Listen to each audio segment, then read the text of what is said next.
Okay, apologies. No, I mean, before we talk about the SMNI issue, because there's a hearing as we speak right now na mukhang mag-all in na, baka matanggalan na talaga sila ng franchise as things go. Before we go that, we just want to go back dun sa previous episode natin, because I wanted to ask you something, Ronald. Don't you think na if etong Christmas convoy niyo itutuloy, again, this is not gaslighting. I'm the last person. I'm the one who's saying we have to assert ourselves. But di ba baka we give China to even more excuse na magpadala sila ng 100 or 1,000 mga barko dyan para sabihin, oh, kami rin, magko-convoy kami sa Chinese New Year or something like that. Hindi kaya concerned na baka you create this kind of excuse? Parang yung pinag-uusapan natin kanina eh. Ang hirap mag-hold water ng ganung arguments. Di ba? Dahil itong kaharap nila, nakita mo naman, di ba, yung magkakadikit ng mga big boats, these are ships eh. Magkakadikit. Tapos sa likod nila, nagsaswarm. No? Mas marami. No? Tapos ito, mga bangka. Paano mo gagamitin itong convoy na ito as a reason for further swarming? Di ba? Medyo, baka matawa yung buong mundo. No? Gumamit ka ng ibang argumento. These are small bangka. Ridiculous masyado gagamitin nila. Now, speaking of ridiculous, you could argue it's either or both. Well, we have right now, as we speak, diba, ongoing semi-trial of SMNI, diba, na talagang pinagalitan sila because now the SMNI, especially the folks who oversaw the story of etong supposedly million na ginastos ni Speaker of the House, they're being squeezed right now and they're being pushed to reveal their sources. At alam natin, of course, Ronald, you and I have worked with the media, you have worked in the media, I am part of the media. Na, you know, there's a confidentiality business there, etc. You cannot bully journalists or reporters to give up their sources, right? To embarrass them, etc. or threaten them. At the same time, this is SMNI. Like, they're not necessarily a paragon of, you know what I'm saying? Like, fill in the gap, right? So, I mean, don't you feel, because we have friends, like including people from Rappler online saying that, you know, I'm not a fan of SMNI, but this is a dangerous precedence, right? Because anytime, let's say, there is a real expose by a real media, no offense, and then pwede rin bubulin sila ng media, or you can just say, wala na, the genie's out. At the moment na tinanggal nila yung franchise na ABS-CBN, you already opened the floodgates na this could happen to anyone. It just happens that it's now SMNI from kabila. What is your this SMNI saga? Well, first of all, Richard, of course, ayaw nating ma-weaponize itong ganitong klaseng mga franchises sa media, no? Dahil hindi natin gusto yung nangyari sa ABS-CBN. But in another sense, this is parang poetic justice.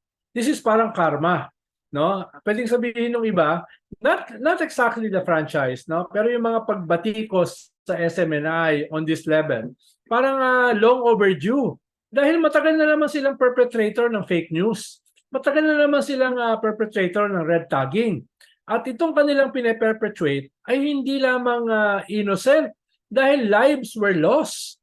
No? Ang daming namatay eh. So pwede mo itong i-connect doon sa libo-libong mga namatay extrajudicially, yung mga political killings, no, etc. So hindi siya very innocent. I-elevate ko nga siya, hindi lang doon sa banat sa speaker eh. Of course, nung binanatan yung speaker, no, medyo maraming mga kumilos na mga kamay. Pero even before na ginawa yan, marami na silang krimen na ginagawa eh. In relation sa EJK, in their thousands, in relation sa red tagging, no? In relation sa political assassinations, no? Parang kakutsaba sila eh. Kaya ako, at the minimum, tatawagin ko to na poetic justice. Tatawagin ko to na karma, no? Itong mga pangyayaring ito. Lalo na, yung may-ari ay ang daming kaso sa US. Money laundering, human trafficking, even rape. Oh, medyo no? Kaya halimbawa, yung ginawang pagtanggal sa kanila sa Facebook, no? Ay dapat lamang nagawin, no?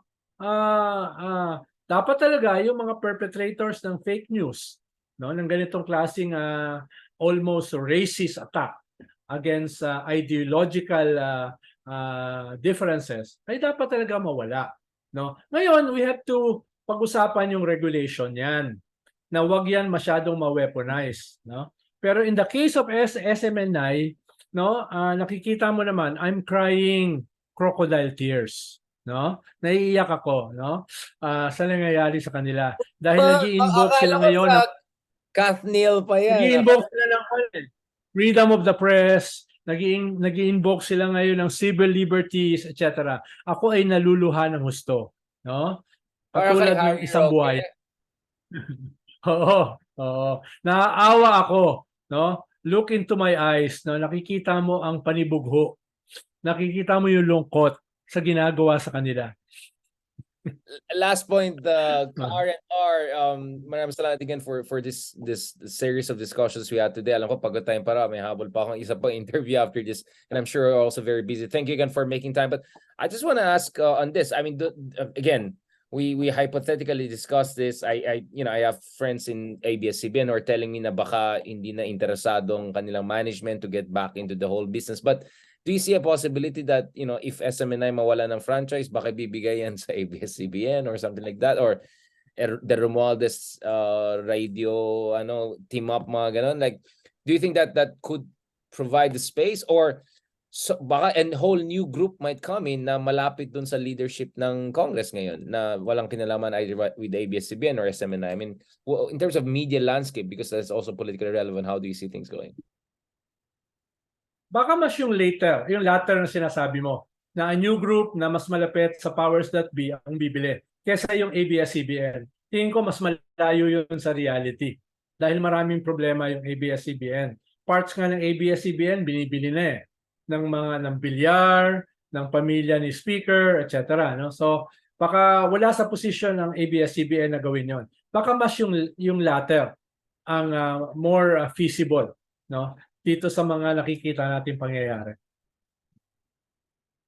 On that note, thank you very much. And I'm not sure hopeful note, but it's like a kind of a glass half empty, glass half full note. Thank you so much to my amazing co-host, Sir R&R. And hopefully in the near future, we can arrange also in person, no, with yung mga ibang co-host natin. I think Leloy is planning to be back in town maybe. With Leloy, no? Yeah, it would be nice. And we can do like a end of the year analysis and things to look forward to. Parang year-ender episode na talagang comprehensive. Important events in the past year and the possible scenarios, in the next year. Exactly. And I'm sure papanoorin lang ng ibang vloggers yan, tapos sabihin nila analysis nila yan. But anyway, hindi na natin kasalanan wala silang respeto sa citation. But thank you very much, Secretary Ronald Llamas. Maraming salamat, Big R. Kahit ito yung first time na mic. I wanted to say, ikaw pa nga mas level up sa akin. Ako, mga pa-blurred pa yung background. Thank you so much, boss. God bless and talk to you soon. God willing. Salamat. Salamat po.